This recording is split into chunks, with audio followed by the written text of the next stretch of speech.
Le 11 octobre 2022, Club de cinéma et sciences sociales de l'Université de Limoges projetait un film de Julie Bertuccelli, La cour de Babel.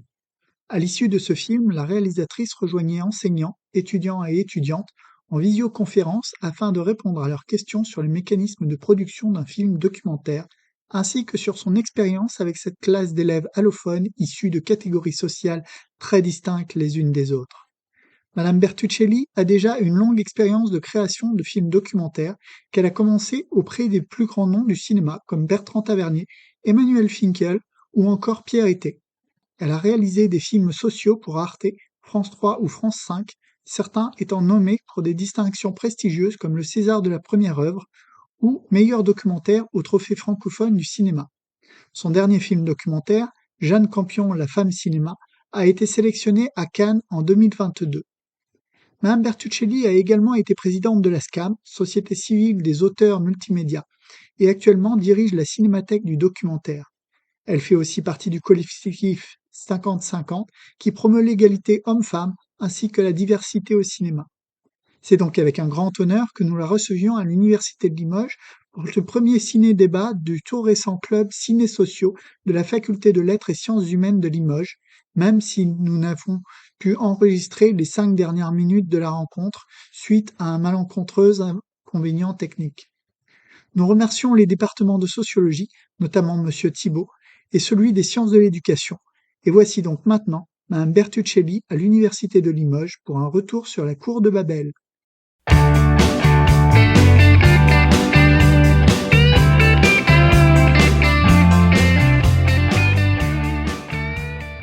Eh ben, nous sommes ravis de vous recevoir. Merci. Oui. Monsieur Thibault, que vous voyez ici, a fait votre présentation auprès des étudiants tout à l'heure. Donc, on a quelques questions pour vous. On va laisser Monsieur Thibault commencer, si vous le voulez bien. Oui.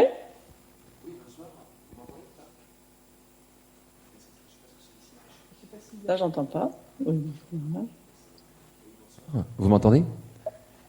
Oui, oui. Merci beaucoup déjà pour le film et puis merci de vous rendre disponible. Du coup, j'avais juste une première question pour lancer la discussion et puis je suis sûr que tout le monde aura un certain nombre de questions à vous poser ensuite.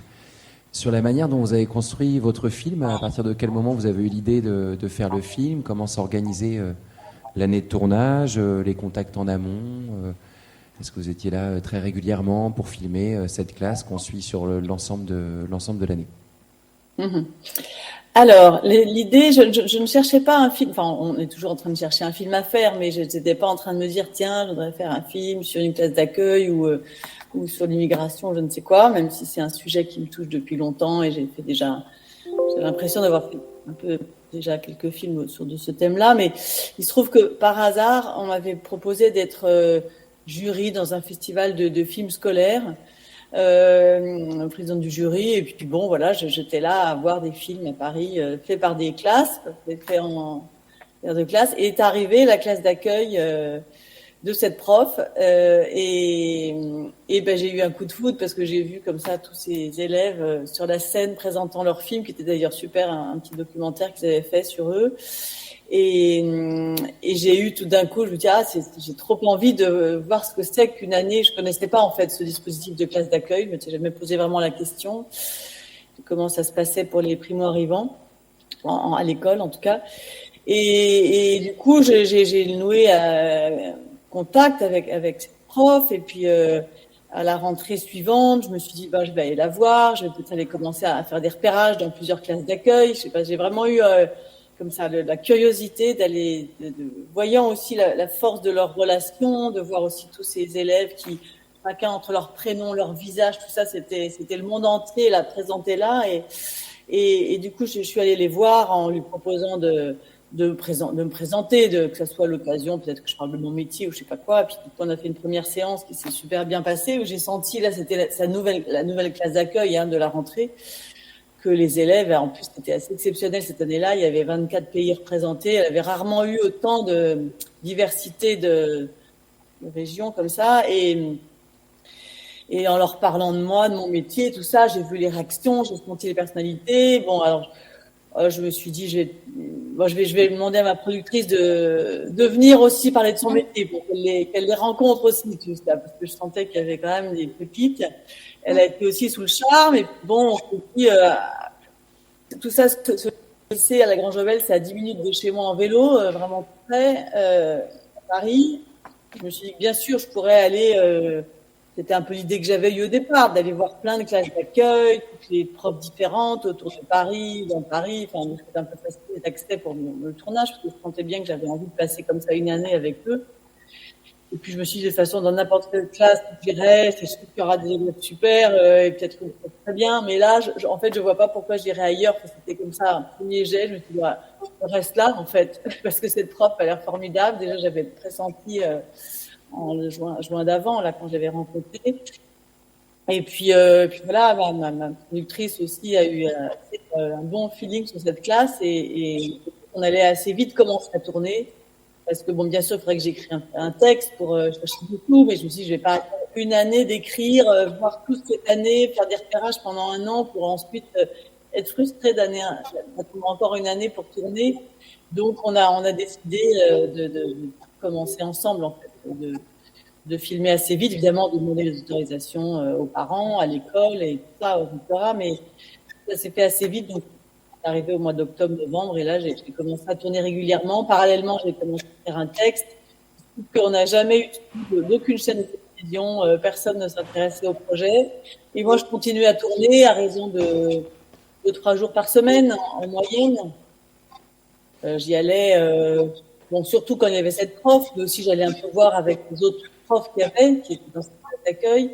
Et puis, évidemment, j'y allais en questionnant un peu la prof sur les cours qui allaient venir. Je venais un peu au hasard, mais pas non plus complètement. Je suivais un peu les thèmes qui allaient être suivis. Je commençais à rentrer peu à peu dans les histoires de chacun. Et voilà. Évidemment, après, bon, on parlait pendant des heures de comment se fait le choix des cours de tournage. Mais donc, voilà, en gros, ça c'est ça. Où, évidemment, j'ai eu l'autorisation des parents. J'ai fait une réunion avec tout le monde et je leur ai bien expliqué que voilà, j'allais passer une année, mais il fallait d'abord que tout le monde soit d'accord, que tous les parents soient d'accord, parce que je ne concevais pas de faire le film si tout le monde n'était pas d'accord, parce que j'allais pas mettre à l'écart quelques élèves, parce que évidemment, je ne pouvais pas en filmant dans la classe, il fallait que tout le monde soit OK pour que je filme, parce que je ne voulais pas en mettre ça, éviter d'en filmer certains et d'empêcher aussi, et puis c'était triste aussi que certains ne puissent pas participer à l'aventure, parce que ça allait vraiment être une aventure commune.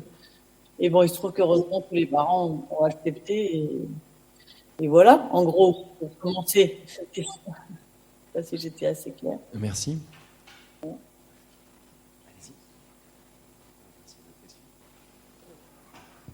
Oui, pendant que je tiens le micro, je ne sais pas si vous avez connu les enfants à ce point, mais à un moment, les enfants parlent des moqueries avec l'enseignante.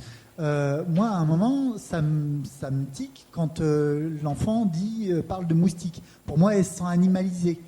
Et est-ce que quand elle dit on est comme des moustiques pour les autres, on a l'impression d'être des moustiques pour les autres. Pour moi, elle se sent animalisée. Et est-ce que l'enseignante propose d'autres solutions que la maîtrise de la langue pour résoudre ces problèmes? Et j'ai une deuxième question. Est-ce que vous savez si aujourd'hui, ça fait 7 ans maintenant, est-ce qu'ils ont entamé des études pour la plupart ou certains voilà. Alors, pour la question des moustiques, oui, je pense avoir tout bien compris, mais bien sûr, elle leur propose, c'est pas qu'elle leur propose de mieux parler, c'est tout ce travail qu'elle fait avec eux pendant toute l'année, que de prendre confiance en eux, de pas se sentir justement différent, de comprendre que on est tous différents et que voilà, je sais pas, là je sais plus tout ce qu'elle leur propose, mais de toute façon, tout le travail, c'est qu'ils se sentent peu à peu chez eux, qu'ils se sentent pas honteux, qu'ils se sentent envie d'avoir de nouveau des contacts aussi, de prendre du recul vis-à-vis des moqueries, de plein de choses, quoi. Je pense que, en tout cas, ça s'est fait d'une manière très, très douce, que peu à peu, d'abord, on se moquait plus d'eux, parce que peu à peu, ils s'ouvraient, quoi, et les élèves aussi découvraient, changeaient de regard petit à petit, parce que ça, c'est des premières réactions, un peu bêtes. qu'on a comme ça, qui arrive, enfin un peu après, pour nous, amitié, quand on commence à mieux connaître les gens et qu'on parle et qu'on voit bien que bon, bah, même si on comprend pas l'autre à cause d'un accent, tout ça n'est pas grave. Enfin, c'est tout un long processus de lien entre eux dans l'école. Alors ça, c'est pas une chose d'ailleurs c'est ça que vous avez me posé comme question. Souvent on me la pose. Pourquoi j'ai pas filmé ces moments-là où les autres se moquent d'eux, où ils font beaucoup état, à un moment donné, au début de l'année, état comme ça, de leur difficulté pour eux de se sentir intégrés dans l'école. Et moi, c'est vrai que j'ai pas voulu, pour plusieurs raisons, filmer dans les autres classes, dans leur classe de rattachement, où ils sont de temps en temps et où là, ils ont plus de rapport avec les élèves dits pas, voilà, qui sont pas dans la classe d'accueil, en tout cas. Et moi, c'est vrai que d'abord, c'était compliqué d'aller filmer dans toutes les classes, avec les uns et les autres, c'est des autorisations de toutes les classes à demander. Et j'avais envie surtout de rester sur mon principe de base. J'avais vraiment bon, c'était peut-être pas une bonne idée, mais enfin, c'était mon dispositif premier, c'était vraiment dans ce cocon de la classe d'accueil, de filmer comme ça cette classe de son ensemble, ce groupe, et de pas non plus faire des portraits individualisés de chacun, rester dans cet endroit qui est leur cocon, qui est l'endroit où ils vont construire et où ils vont aussi prendre confiance en eux et peu à peu réussir à s'intégrer parce qu'ils sont forts tous ensemble. Donc j'avais pas non plus envie trop d'éclater le film dans d'autres classes, et en plus j'avais pas non plus envie, moi, de montrer du doigt des élèves qui se seraient moqués d'eux. D'ailleurs, c'est pas évident qu'ils le fassent devant une caméra aussi, généralement, c'est pas des choses. Et puis j'avais pas non plus envie de les stigmatiser, ces autres élèves, parce qu'on sait très bien que c'est un moment, que c'est c'est pas de leur faute, c'est aussi plein de, voilà, c'est tout un processus dans leur famille, dans le truc des adolescents aussi très dur entre eux, hein, c'est des âges, le collège, c'est vraiment des années très, très, très violentes. Ceux qui, comme vous tous, y êtes passés, vous savez à quel point c'est vraiment un moment très dur, le collège. J'avais pas envie de montrer du doigt des élèves qui se moqueraient un moment, alors que quelques mois après, ça ne serait plus. Et voilà, et on va pas non plus mettre des étiquettes pour les gens. Voilà, donc c'est vrai que j'avais plutôt, moi, ce qui m'intéressait plutôt, c'est de voir leur réaction, voir comment eux vivaient la chose, ce que eux en racontaient. Et peu à peu, d'ailleurs, ils ne racontaient plus, et ça rentrait dans l'ordre. Et à la fin, d'ailleurs, du tournage, j'ai pu enfin tourner dans la cour, parce qu'au début de l'année, quand j'avais tourné dans la cour, les 2, 3 fois, 4 fois où j'essayais quand même de les peut-être descendre, c'était très compliqué, parce que c'était un collège qui se ruait vers moi avec la caméra à faire vous savez, les places, ah non, c'est pour quelle télé, machin, puis chaque fois, les bah non, mais c'est pas, si c'est pour la télé ou le cinéma, vous inquiétez pas, de toute façon, voilà, non, mais je vais pas filmer, enfin, j'avais pas envie, ça les gênait aussi, ce petit groupe, eux, dans la cour devant tout le monde, ils étaient du coup très stigmatisés, mis en valeur d'une manière un peu désagréable pour eux, donc c'est peu à peu, à force que les gens me voient, qu'ils se rendent bien compte que de toute façon, j'allais pas c'était pas une journaliste qui venait faire quelques plans, et que j'allais pas montrer les bagarres, les machins, ça servait à rien qu'ils viennent faire les intéressements devant moi. Parce que je cherchais que peu à peu, j'ai pu descendre dans la cour sans que tout le monde vienne me voir et jouer un peu les cacous.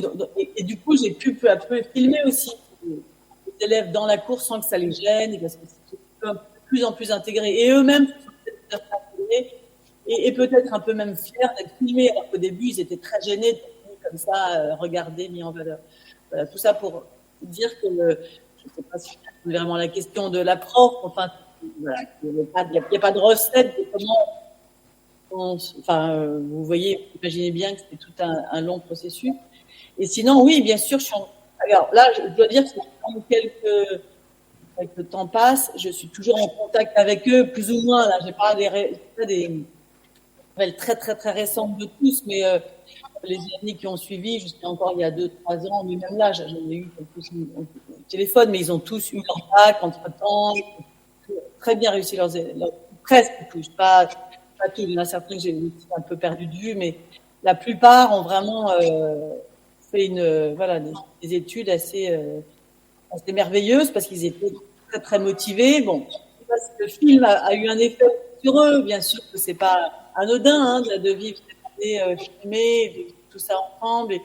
Mais c'est surtout que c'est des élèves, comme on le voit dans le film, hyper motivés, qui ont énormément besoin de s'intégrer, de réussir, et que leur prof aussi les a vachement soutenus, encouragés, jamais jamais en leur donnant, en leur disant, oh là là, être médecin, mais tu rigoles, ça n'arrivera jamais. Enfin, elle a fait tout le contraire, tout ce qu'il faut pour moi, d'ailleurs, l'école, c'est au contraire juste pousser tout le temps, parce que qu'est-ce qu'on pensait de l'avenir de quelqu'un, et au contraire, plus on est encouragé, plus il y a des chances que ça marche.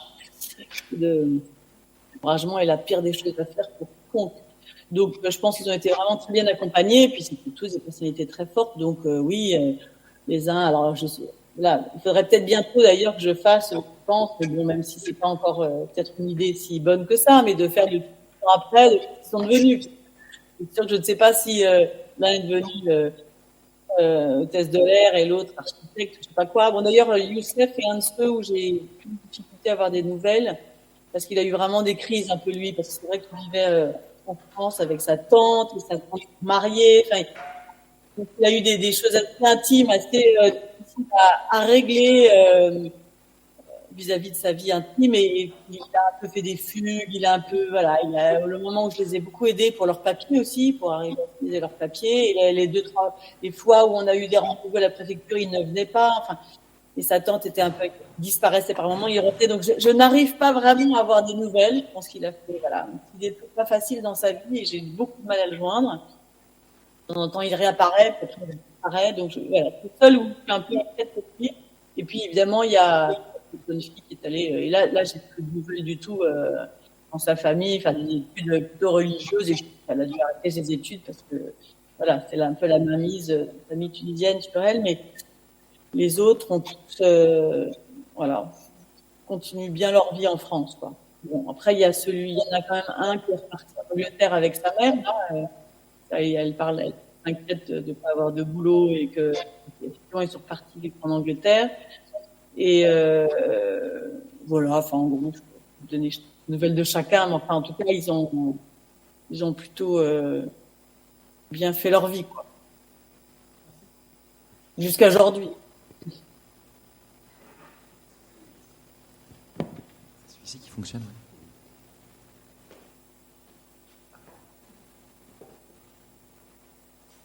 Bonsoir. Bonsoir.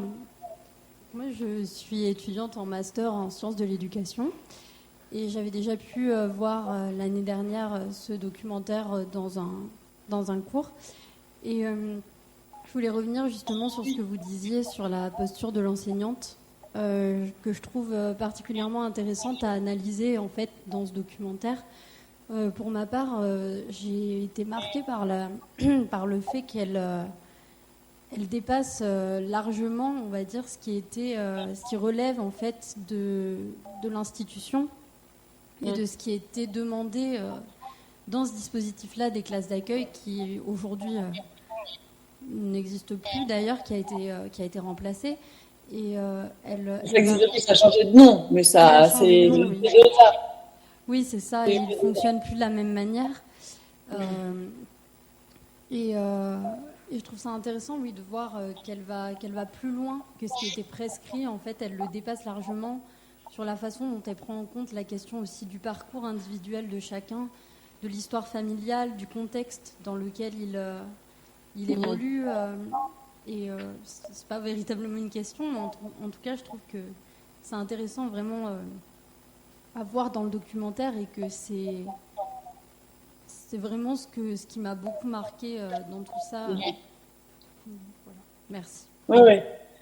Non, mais oui, c'est intéressant que tu remarques ça, parce que d'abord, je pense que c'est quelque chose qui est assez partagé quand même par tous les profs de classe d'accueil, enfin, ou de UP2A maintenant. C'est vrai que c'est un peu, j'ai pas suivi là les derniers changements. Je sais qu'une des choses qui, moi, dans les années qui ont suivi la diffusion du film, il y avait ce qui changeait pas mal, c'est que c'était plus du coup la prof principale de la classe d'accueil. Il y avait plus vraiment cette chose basique qui était la classe d'accueil avec leur prof principal qui était leur prof aussi à eux, et c'était eux leur prof principal, et pas les profs principales des classes dans lesquelles ils étaient rattachés. Alors je sais pas si c'est un des trucs qui a toujours changé, et peut-être qu'après, si c'était plus elles leur prof principal, il y avait moins ce rapport comme ça, très très suivi de leur histoire personnelle, de rencontrer les parents, enfin une attention particulière à leur parcours. Donc ça, je sais pas si c'est ça dont tu fais référence, je sais pas s'il y a d'autres choses qui ont changé depuis, j'ai pas suivi exactement le parcours. Pourtant, je m'étais beaucoup battue, et grâce à Christine d'ailleurs, auprès du ministère de l'Éducation de l'époque, pour que ça perdure bien, cette place est un peu menacée, mais en même temps, pas non plus complètement, parce qu'ils sont très fiers de ce dispositif. Et alors, tout ça pour dire que la force de ce système, en tout cas de l'époque, je sais pas en quoi il a changé maintenant, le fait que cette prof, la prof principale, très attentive. Et encore une fois, j'en ai vu beaucoup parce qu'avec le film, j'ai fait des centaines de débats dans plein d'autres classes d'accueil et je voyais bien que c'est quand même des profs très engagés qui sont dans ces classes et qui, de toute façon, c'est pas dur de rester, voilà, comment dire, inattentionné vis-à-vis de ses élèves. On est chaque fois des années tellement denses, tellement fortes, qui induisent tellement d'engagement, d'émotions, que c'est rare que des profs n'aillent pas, je pense, enfin, de ceux que j'ai rencontrés, évidemment, il doit y avoir comme partout, des bons ou des mauvais profs, mais ils sont très souvent quand même à s'intéresser à leur parcours. C'est un peu leur but, un petit rôle comme ça qui se joue sûrement pour pouvoir vraiment réussir aussi dans leur relation avec les élèves. Avoir un rôle de, je sais pas, d'accompagnant, de psychologue, surtout dans le rapport aux familles. C'est vrai qu'elle, il y avait un truc. D'ailleurs, je pense de être fait par tous les profs. Là, on parle de d'accueil, mais moi, tout ce qu'elle m'a appris, cette prof, de sa manière on en parlera sûrement, d'enseigner, c'est quelque chose qu'on devrait faire dans toutes les classes. En fait, c'est pas seulement dans les classes d'accueil. C'est attention au parcours de chacun. Le fait qu'elle rencontre tant les parents, c'est vraiment des réunions qu'on fait tout le monde. Moi, j'ai fait ça avec 3 enfants, on va au collège, on rencontre les profs, on passe en général 5 minutes, 10 minutes, c'est un petit point comme ça. C'est le prof qui parle et jamais il pose une question, quoi. Et jamais il s'intéresse vraiment et alors on se bat un peu pour leur dire, ma fille, elle ça y est, elle a eu aussi ces problèmes-là. C'est vaguement écouté, mais c'est jamais vraiment pris en compte. Donc c'est vrai que c'est une des forces de cette prof-là et je pense que le rôle qu'elle a avec eux, c'est aussi de questionner, d'être avec les parents, de les appeler régulièrement. Quand elle les voit, ça dure une demi-heure. Alors vraiment, tout ça, c'est sur son temps personnel, parce qu'effectivement, je pense que ça ne fait pas partie de ses heures. Mais ça fait qu'elle gagne un temps et une qualité de travail et de relation avec eux, et puis qu'elle les aide vraiment à avancer. Je ne sais pas si vous avez remarqué quand elle pose la question, mais pourquoi en fait tu ne travailles pas? Tout simplement. Dire bon, tu n'as pas travaillé, mais pourquoi? Et là, il faut enfin de traduire tous les soirs, préparer tous les dossiers. Rien que cette question-là, elle me dit, mais pourquoi jamais un prof dit à l'élève, au lieu de lui dire, tu devrais travailler, lui dit, mais pourquoi en fait tu travailles pas? Qu'est-ce qu'il y a comme problème? Pourquoi t'aimes pas? Est-ce que tu comprends pas? Enfin, se remettre aussi en question soi, c'est peut-être moi qui apprends mal, c'est peut-être moi qui donne qui a la mauvaise manière d'expliquer. Pourquoi vous avez une mauvaise, qu'est-ce que vous n'avez pas compris? En quoi je peux m'améliorer pour vous aider? En quoi l'autre élève aussi peut vous apprendre? Tout ça, moi je trouve ça extrêmement lumineux et une de ces. Je sais bien qu'évidemment dans ces classes d'école, il y avait en tout cas à l'époque, il n'y a pas un programme aussi dense. Enfin, ils ont des cours à côté, mais elle a un moment un peu libre où elle peut organiser un peu comme elle veut son apprentissage. Bon, cette prof avait spécialement écrit des bouquins de cours de comment enseigner en classe d'accueil. J'avais découvert après qu'elle était vraiment très avant-gardiste et un pédagogue sur ça. C'était assez formidable. Une femme qui avait beaucoup réfléchi à ce métier. Et une des théories que Dronkelas, on ne peut pas faire dans les autres classes. Et encore, je pense que j'espère qu'un jour, l'éducation nationale fera vraiment sa révolution. Cela dit, il semblerait que les rectorats sont plutôt d'accord avec ça. C'est parfois aussi des profs qui sont très habitués, un peu.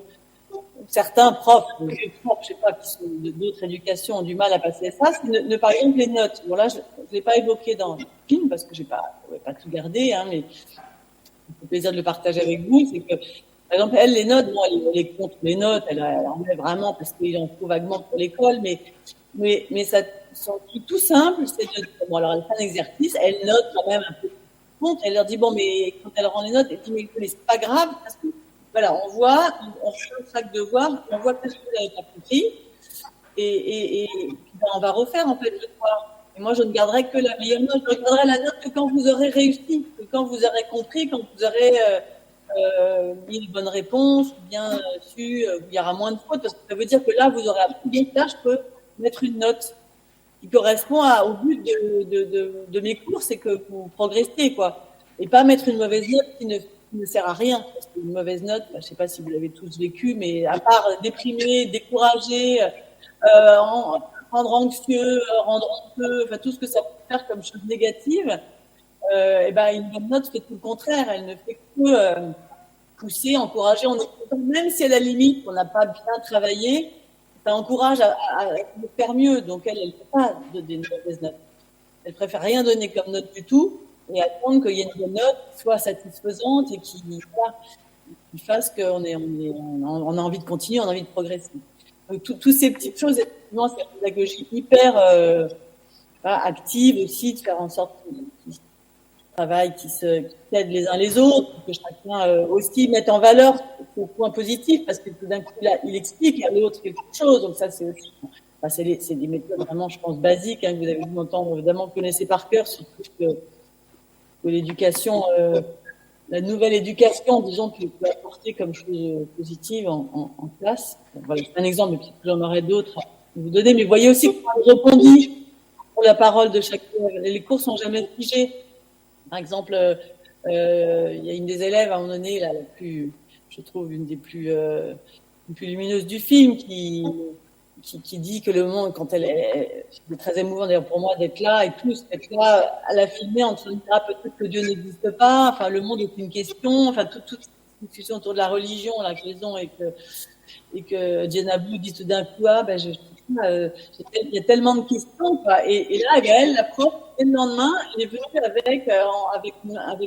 elle avait dessiné le monde avec une grande interrogation. Elle m'a dit voilà, la Djenabou a posé une très belle question hier, que le monde est une question et que je vais rebondir sur cette chose qu'elle a dite pour se dire toutes les questions qu'on s'est posées, on va réfléchir où on les place ces questions. Est-ce que c'est la philosophie qui va y répondre, la géographie, l'histoire, les croyances, la religion, enfin voilà.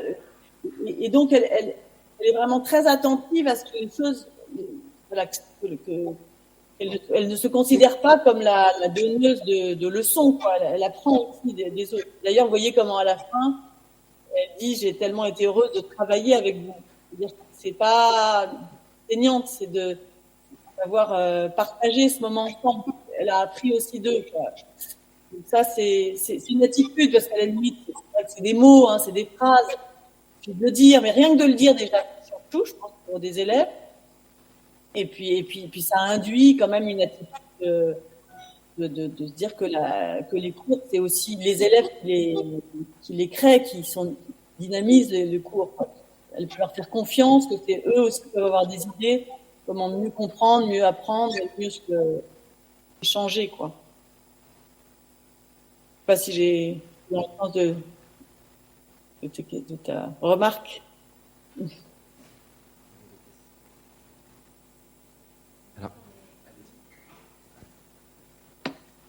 Bonsoir.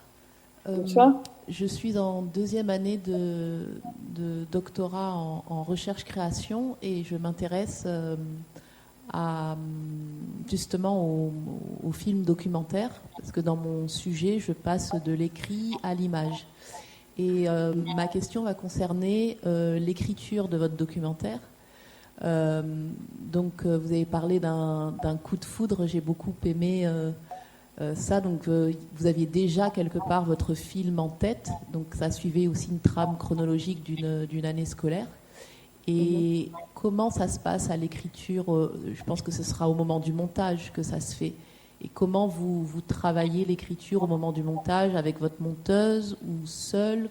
Voilà, j'aurais aimé savoir comment vous travaillez l'écriture. D'accord. Alors c'est vrai que c'est intéressant que l'écriture, il y a plusieurs niveaux d'écriture. Il y a aussi la basique écriture qu'on demande toujours avant un tournage pour pouvoir trouver des sous, c'est d'écrire. D'abord d'écrire le film, d'écrire un dossier. Et l'air de rien, c'est quelque chose qui est déjà important, même si on a de moins en moins envie après mes 20 films, franchement notamment en documentaire, voilà, ça me gave grave d'écrire des dossiers. Mais en même temps, c'est un moment où on s'oblige à se poser des questions, en fait, à dire pourquoi on veut faire le film.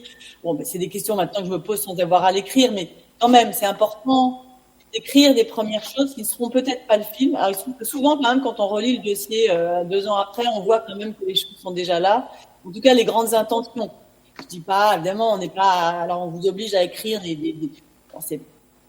le monde est encore assez bien fait qu'on sait bien qu'on va pas écrire un scénario d'un documentaire, hein. Enfin, quoique il y a certaines instances de financement qui demandent des scénarios, alors, parce qu'ils n'ont pas d'imagination, ils savent pas, est-ce qu'on leur fait juste un dossier de présentation, ils sont un peu perdus, donc on est obligé de faire semblant d'avoir une trame, une histoire, des personnages.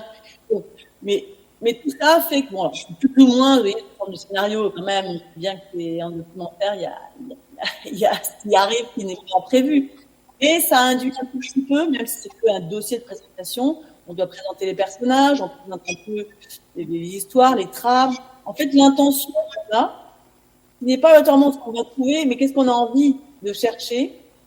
Et il se trouve que quand on s'oblige un peu à écrire déjà, là, je parlerai d'une écriture même du film, mais cette première écriture induit quand même que finalement, on peut assez bien imaginer les choses selon ce qu'on a décidé de filmer, ou est-ce qu'on a des grands principes de dispositifs. Là, par exemple, j'avais le principe que j'écris évidemment dans mon métier, hein, que je voulais rester dans la classe d'accueil. Je voulais même pas du tout aller dans les familles, chez eux.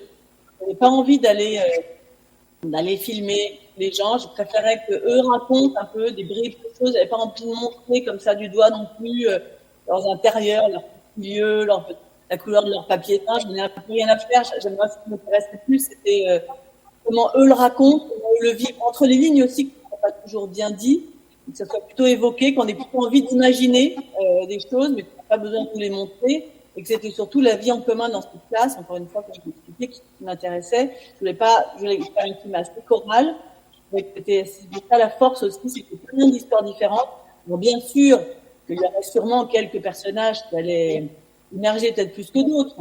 Et j'ai voulu, dès le départ aussi de l'écriture, c'est-à-dire de la manière de le filmer aussi, filmer tous les élèves, vraiment filmer toutes les conversations. Je n'allais pas décider que voilà, je choisirais ces trois-là et que j'allais les filmer tout seul, rentrer chez eux, dans leur famille, dans leur machin. Déjà, il y aurait toutes les rencontres avec les parents. Et ça faisait que la maison, la vie, allait rentrer dans l'école. Donc, alors, évidemment, ce genre de choix, on peut en douter pendant l'année de tournage. Je me remettais un peu en question. Là, c'est vraiment parce que quand on va tous les trois fois par semaine en cours, dans cette classe horrible avec son néon, que parfois il se passe rien, qu'on est photographe, grammaire, bon, voilà, après il y a aucune discussion intéressante, on revient un peu désespéré en disant, mais jamais on va faire un film, en fait, dans cette classe atroce. Est-ce que cette idée ridicule de vouloir rester dans une classe pour une année, c'est fantastique, quoi. Je vais jamais réussir à intéresser un public. Donc, il y a des jours, limite, en pleurant, en fait, c'est n'importe quoi, je fasse autre chose, puis je me dis, bon, allez, je vais aller les filmer, et puis en fait, je sens un truc assez profond que non, j'ai pas non plus envie d'aller chez eux, et que heureusement, il y a des cours de tournage merveilleux, des moments de grâce, où tout d'un coup, il y a une conversation formidable, il y a une rencontre avec les parents géniale, il y a des discussions, des pleurs, des moments hyper denses, on s'encourage et on se dit, bah voilà, c'est ce principe d'écriture de base. C'est ça qui fait aussi l'écriture du film, hein, parce que ce principe de départ, bon, j'avais un peu écrit en dossier, mais qui était plutôt dans ma tête. Enfin bon, cette chose-là, elle s'écrit évidemment au tournant, parce que la manière dont je filme, elle induit cette chose-là, que ce sera des gros plans, que la prof sera là, bien sûr, comme la colonne vertébrale, mais je vais pas non plus trop la filmer, même si je la filmais quand même régulièrement. Mais je me rendais compte que au moment du tournage, du tournage déjà, mais aussi du montage, en fait, j'avais pas envie trop de la montrer tout de suite. Pour voix étant très présente, l'écriture du montage allait faire que j'avais pas besoin de la montrer beaucoup, et par contre, j'allais la montrer de plus en plus vers la fin, parce que la chanson commençait à être vraiment très importante pour elle. J'aimais bien qu'elle soit là un peu, mais que le centre c'est les élèves, et qu'en même temps que sa présence, ses questions, la manière dont elle mène les cours, parce qu'en fait, elle est aussi très centrale, cette prof, et que c'est que vers la fin qu'on la voit vraiment plus, et que ça explique, que moi, l'émotion, pour moi, marchait mieux, quoi. Donc là, c'est des écritures qui ne sont pas complètement au tournage, parce que malgré tout, je la filmais toujours, mais quand même, je voyais bien que plein de fois, je laissais des questions en off. J'avais d'ailleurs un micro HF sur elle, donc j'avais bien son son, mais j'avais plutôt envie d'être sur les élèves, de les filmer plus eux, quoi. Sauf que par moment, ça devenait évidemment indispensable de la filmer parce que ce qu'elle racontait, les rencontres avec les parents, tout ça, que, voilà, vraiment, elle avait une présence nécessaire avec eux. Donc après, oui, l'écriture se fait bien sûr au montage, l'écriture l'écriture cinématographique, disons, du film. Et il y a des choses qu'on fait, voilà, par exemple, bon, c'est un peu tout bête, mais régulièrement, parce que comme je vous disais, j'allais pas trop dans la cour pendant longtemps, puis j'aimais bien les attendre. J'avais des problèmes techniques à régler aussi quand ils faisaient leur pause dans la récré. Donc, moi, je restais dans la classe, changer les batteries, machin, enfin bon. Et puis, j'étais là et je regardais la cour vue d'en haut. C'était hyper émouvant pour moi d'être dans cette classe, toujours la même, et de voir la cour. Donc, je filmais toujours cet arbre, comme ça. Alors, je les attendais aussi au début de la journée. J'aimais bien attendre de là-haut, les voir se mettre en ligne, comme ça, et les voir arriver. Et donc, tous ces plans-là, je faisais presque régulièrement. Je peux pas m'empêcher de les faire, ça devenait ridicule. Je disais, mais ça va, j'ai déjà fait une fois, mais sans me rendre compte, en fait, après le montage, je me disais, mais cet arbre, là, c'est le printemps, c'est l'hiver, il pleut, il neige.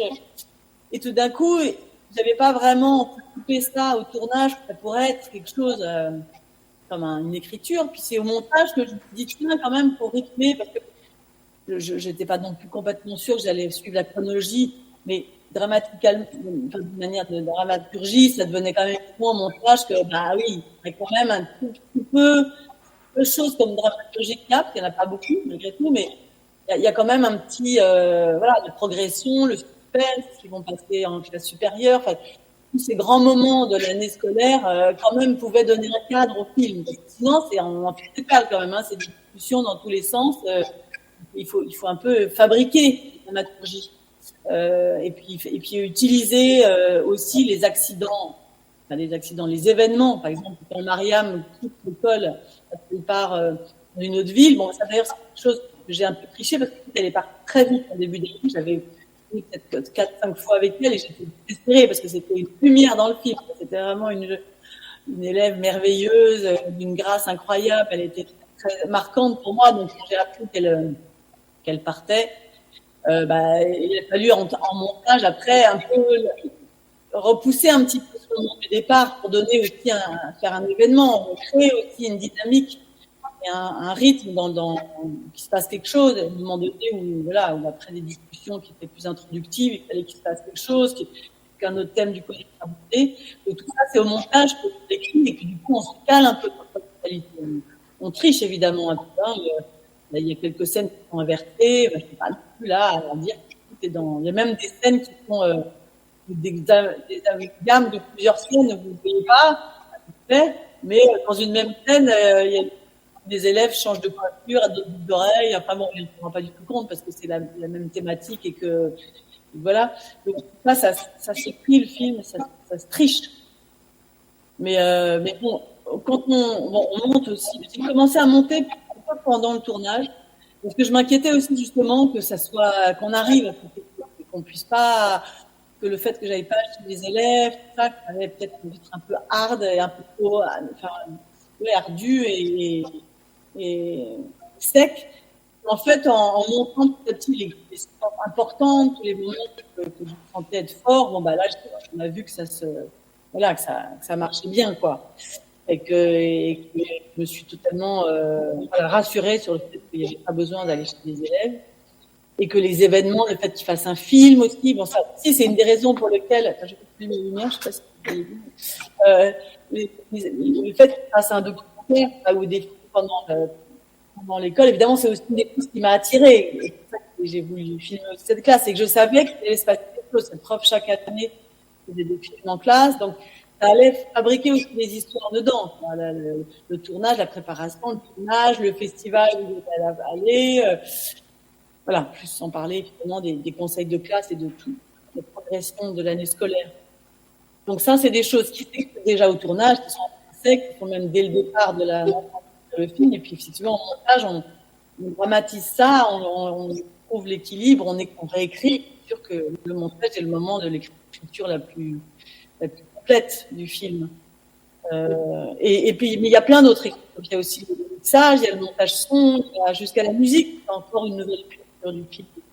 Et la musique, c'est un moment très fort quand on s'y prend. Enfin, on met un peu de musique comme ça au fur et à mesure du montage, mais quand vraiment on pose la question de poser la musique, on est encore là en train de donner un nouveau tempo, un nouveau sens aux scènes, à de recul, d'émotion ou pas, toutes ces couches d'écriture. Voilà, un film il s'écrit à plein de moments. Mais c'est pareil en fiction, hein, on a un scénario, on le réécrit au moment du tournage, en enlevant des scènes, en changeant des scènes, en enlevant des dialogues, en inventant d'autres, puis après au montage, on réécrit tout. Parfois, on change complètement l'ordre du scénario, on change les scènes de place, tout d'un coup, les scènes ont un autre sens. Donc, le montage est un vrai moment d'écriture qui utilise le matériau complètement pas comme il aurait pu être tourné au moment de l'intention de la scène au moment du tournage. On peut complètement la changer. La musique aussi, tout d'un coup, complètement une autre version. Sur un même plan, on mettait une musique triste ou une musique contemplative, ça change complètement le sens d'un plan aussi. Et donc voilà, jusqu'au bout, on écrit sans cesse. Pardon, je suis un peu trop bavarde. J'espère que j'ai bien répondu à ta question. S'il y a d'autres choses que tu veux dire, n'hésite pas. Moi, j'avais une autre question, en fait. Du coup, ce que vous racontez là sur les logiques de financement des documentaires, où il faudrait déjà savoir à peu près ce qu'on va voir avant même que ça ait commencé. Voilà, ça ressemble un peu au monde de la recherche aussi, où il faudrait déjà dire ce qu'on a trouvé quand on écrit des projets de recherche pour pouvoir avoir des sous, alors qu'en fait, ce que vous montrez et ce que montre le documentaire, comme les enquêtes en sciences sociales, c'est qu'il y a plein de choses qu'on apprend en faisant. Il y a des choses qu'on découvre, il y a des choses qui s'imposent directement dans l'enquête ou dans le documentaire. Et moi, j'avais une question du coup beaucoup plus sur la manière de filmer, parce qu'à la fois on est très présent dans la classe et très présent avec l'enseignante, et en même temps les plans sont très rapprochés, on est très proche des visages des adolescents dans le film. Et du coup, je voulais savoir comment ça s'était imposé. Est-ce que c'est quelque chose que vous aviez en tête avant? Est-ce que c'était une envie particulière de cadrer de cette manière-là? Et comment ils l'ont accepté aussi de pouvoir être filmé d'aussi près pendant tout le tournage? Alors, je dois te dire que je fonctionne d'une manière assez instinctive. J'ai beaucoup de mal à faire des grandes théories sur comment, quand je commence un film, sur comment je vais filmer, les valeurs de plan ou les choix esthétiques. Je me laisse, puisque je cadre moi-même.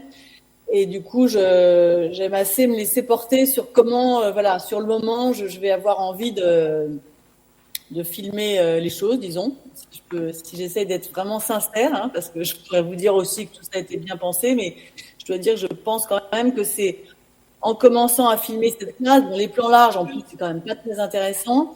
Il y a plein de raisons, hein. Je peux vous raconter des raisons techniques aussi. En plan large, bon, vu qu'il y avait plein d'élèves, il y a aussi la perche qui doit courir d'un élève à l'autre, et du coup, pour que le son soit bon, quand même être assez proche. Si les plans larges sont très pénibles en documentaire, s'il y a vraiment des gens qui parlent, parce que voilà, le son sera mauvais.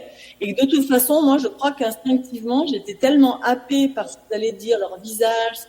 J'avais tellement envie de faire moi-même le point et faire le focus sur eux. Je pouvais pas m'empêcher de zoomer, quoi. Alors, sur eux, d'être assez serré, enfin, plus ou moins serré, mais, et d'avoir une amorce d'essayer de composer quand même un plan qui serait beau, et c'est compliqué, qu'il y a plein de visages à couper, machin, et donc, voilà, j'étais, pour vous expliquer quel était le dispositif, j'étais sur une chaise à roulettes que j'avais empruntée à l'école, le bureau, et je m'étais mis, vous voyez, bon là, imaginez que voilà, je suis dans la classe, j'avais un peu placé les tables un tout petit peu pour que le stagiaire du fond puisse lui se balader, parce que moi, je pouvais rester loin et zoomer avec mon zoom, quoi, mais il me rapprochait un tout petit peu avec ma chaise à roulettes j'avais 2 mètres carrés là autour de moi, entre le bureau de la prof et les tables. Donc je me rapprochais un peu je bougeais un tout petit peu pour pouvoir bien me caler, pour avoir un élève bien de face entre 2 visages, vous voyez, parce que si je bougeais pas, j'aurais toujours un élève qui me cache un autre, qui ne pas être bien placé. Et je restais bien à leur niveau, en étant aussi comme eux. Et par contre, l'ingénieur du son, lui, il avait besoin de se balader, d'aller prendre le son au plus près de chacun. Donc c'était quand même aussi très pratique, mais bon, encore une fois, c'est pas très pratique qu'il a imposé, mais c'était quand même tant mieux que j'avais envie d'être proche d'eux et d'être plus ou moins moyen ou serré pour que le son soit bon. Bon, la prof, elle avait un HF, donc bon, cela dit, mon ingénieur du son, quand elle parlait, il a toujours tendance, et heureusement, à aller avec la perche aussi, de prendre toujours le son de qui parle.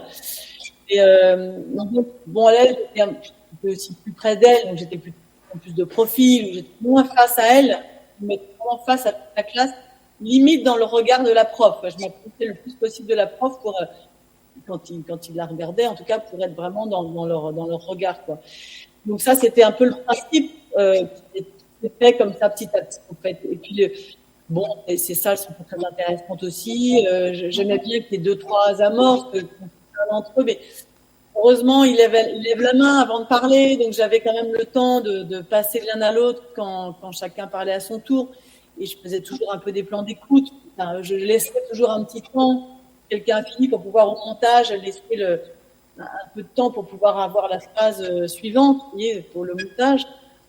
Et donc voilà, le principe de départ, c'était instinctivement mon envie d'être dans leurs yeux, dans leur visage, quoi. C'est ça qui m'intéressait de les écouter.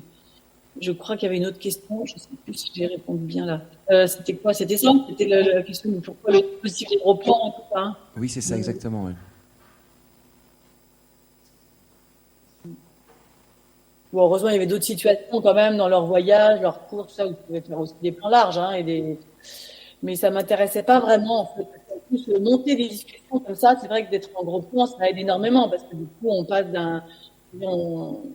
peut fabriquer la discussion aussi plus facilement. Et je faisais aussi régulièrement des plans d'écoute quand les discussions étaient plus bon, quand ils parlaient des choses un peu moins intéressantes. Bon, c'était un peu on les utilisait un petit peu comme ça aussi. Peut-être, hein, on triche au cinéma, on entend un élève écoute, mais c'est pas exactement évidemment le moment où l'autre parle. Parce que sinon, je suis toutes les personnes qui parlent, mais on sait d'un plan à l'autre, on utilise des plans d'écoute. Qui sont de n'importe quel moment.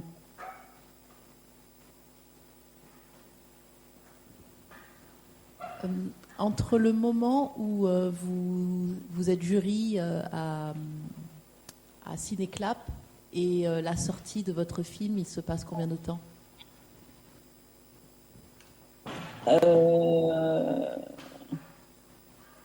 Ou bien 2 ans et demi. Parce que disons que j'étais dans le jury vers le mois de mai-juin et j'ai fini toute l'année suivante. Et en juillet, j'avais commencé le montage, mais on a monté encore pendant 3-4 mois, 5 mois, et puis après, le temps de trouver de l'argent, parce que finalement, le financement s'est fait qu'à la toute fin du montage. En fait, ma productrice a pris le risque, voyant que la matière était très forte, puisque l'argent ne venait toujours pas pendant le tournage. Elle a décidé d'engager une monteuse sans avoir encore une chaîne de télévision ou rien, mais pour avoir quelque chose à montrer, parce que cette tournée ne servait plus à rien de juste donner des dossiers, quoi. Il fallait se vendre avec le film fini. Et en cours de montage, on a fait venir un distributeur qui demandait un peu de nouvelles, pour savoir où j'en étais de mes films, et lui a montré en exclusivité un premier début de montage, et il a été sous charme, il a décidé de coproduire le film et de le sortir au cinéma. Et donc ensuite, ça a été un peu long que l'argent arrive aussi. Enfin, on a demandé du coup les films sont ou produits par pour le cinéma, mais c'est quand même toujours la télévision qui paye, même pour le cinéma. C'est-à-dire que c'est eux qui préachètent les films une fois sortis en salle, pas sur la télévision. Donc c'est d'autres guichets, disons, dans les chaînes de télévision. Donc on a du coup demandé de l'argent côté au cinéma. Et ça a été un peu long, de montage, et toutes les finitions. Et puis après, il m'a été pris dans des festivals et tout ça. Mais c'est long, de faire un film. Alors là, j'ai gagné le temps de pas vraiment écrire un scénario pendant 1 an, ou faire des repérages pendant 1 an, pour attendre une année. Heureusement que j'ai fait ça, parce qu'en plus, je savais même pas, elle-même ne savait pas que j'allais quitter l'école et devenir comment on dit, vous savez quoi, à la fin, là, elle devient inspecteur. Voilà. Donc elle ne le savait pas, elle avait pas du tout prépensé ça, et heureusement qu'il n'a pas trouvé un an, parce qu'elle le serait devenu et j'aurais pas fait la fille l'année d'après. Mais donc, normalement, quand on écrit un dossier, ça peut être des mois, des repérages pendant 6 mois. Après, on attend les sous. Après, alors là, c'est vrai on est allé, on a mis un peu la charrue dans les bœufs. On a commencé à tourner sans avoir les sous, heureusement. Je ne remercierai jamais. C'est ma productrice qui prend ce genre de risque. C'est pas difficile maintenant. Il y en a de moins en moins qui font ça. Quand même, malgré tout, même si c'est une petite équipe à payer, puis moi, j'étais pas payée pendant cette année, hein. J'ai attendu qu'il y ait une constante pour me faire payer, mais voilà, c'est des risques qui sont quand même toujours un peu lourds. Même si là, vu que je cadre moi-même, il y a des ingénieurs du fond à payer un peu au début, mais ça reste un peu restreint. C'est à Paris, il n'y a pas de prêt, c'est la caméra de la production. Enfin bon, on se débrouille, on jongle un peu et on arrive à prendre le risque de commencer à tourner tout un film sans avoir de financement.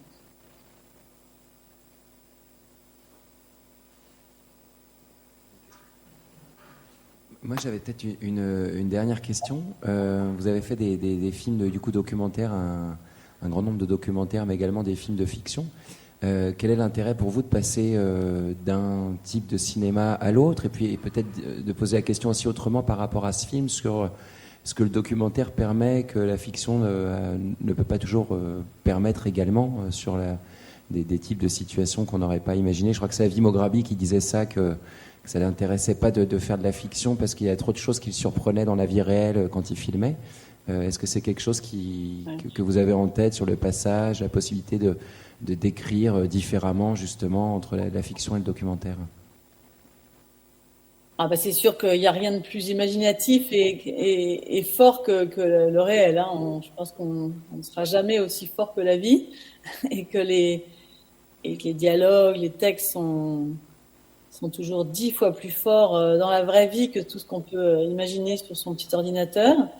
Donc ça, c'est vrai que c'est une donnée de base qui moi aussi me nourrit beaucoup et qui fait que je ne peux pas lâcher le documentaire.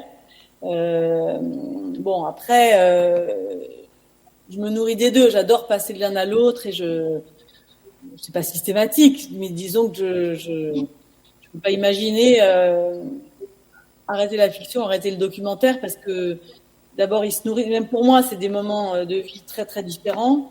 Où j'ai besoin de me ressourcer dans le documentaire ou de me ressourcer dans la fiction quand j'ai fait trop de documentaires et que c'est quand même pas facile non plus, hein, le documentaire. On est là à attendre des choses parfois qui n'arrivent pas.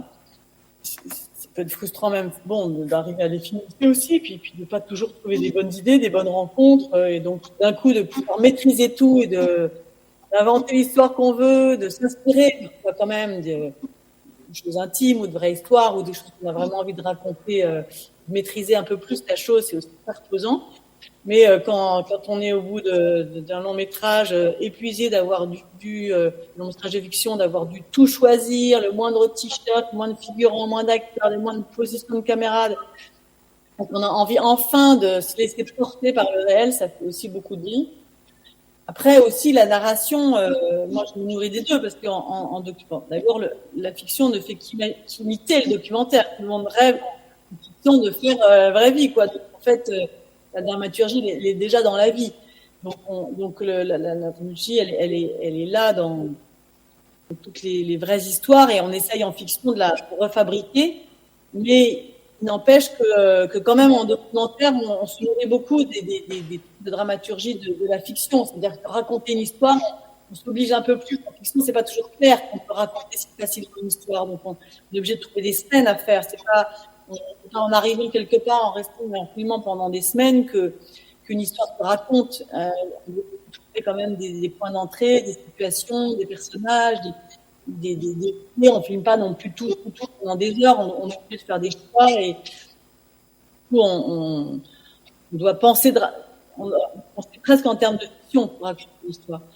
Mais en fiction aussi, je me nourris beaucoup de tout l'imprévisible qui arrive dans la vie, de tourner aussi avec des non-professionnels, de mourir des accidents sur un tournage, de vivre avec les imprévus qui sont pour moi toujours bénéfiques sur un tournage.